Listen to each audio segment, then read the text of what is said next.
This is Counterpoint, and I'm Tanya Granick-Allen.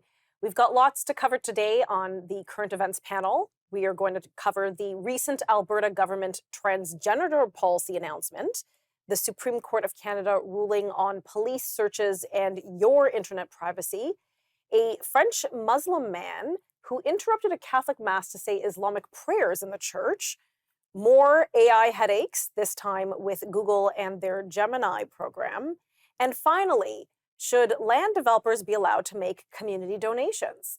This is especially a hot topic for the Ottawa at Ottawa City Council. Lots to get through, and joining me now is Mike Patton, political commentator, and Michelle Simard, lawyer, privacy, and cybersecurity specialist. Welcome to you both. Thanks for coming on today. Thank you. Well, I feel like, Michelle, since this is your wheelhouse, maybe we'll start right off the bat with this recent Supreme Court decision. So could you just walk us through what exactly happened here? So police want to do searches, and that's fair because they need to find criminals, what they're doing and how they transpire to do their negative things. They're bad actors. And what happened here is that they caught somebody to use their IP address, and this person said, well, you infringed upon my rights. Lower court and then Court of Appeal had said, okay, but then the Supreme Court, which was very tight, it was a 5-4 decision, said, no, actually, there is an invasion of privacy rights. Of course, there's always both sides to every argument. And what happened now was that the Supreme Court had said, no, privacy rights surmount everything else. So the question is, how do we deal with this?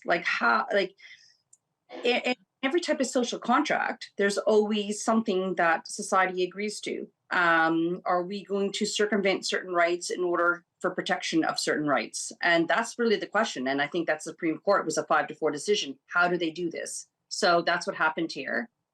So, Mike, what does this mean practically for Canadians? How will this impact Canadians, or how may it have already impacted Canadians without us even knowing?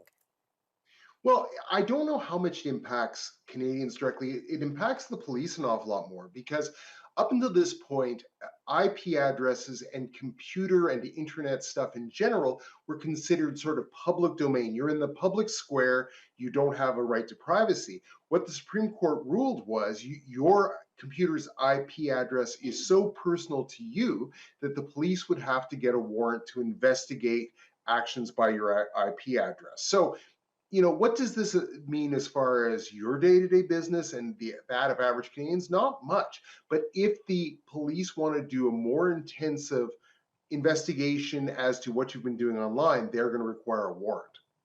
So, Michelle, up until this point, police could have been, say, procuring my internet IP address without a warrant, and I would not have any knowledge of that.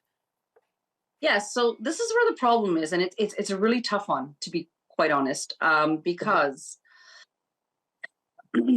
privacy rights over protecting citizens, and this is it's the quandary. It's the quandary that we have, and how much of an invasion of rights are we going to allow to have the police do what they need to do to find bad actors?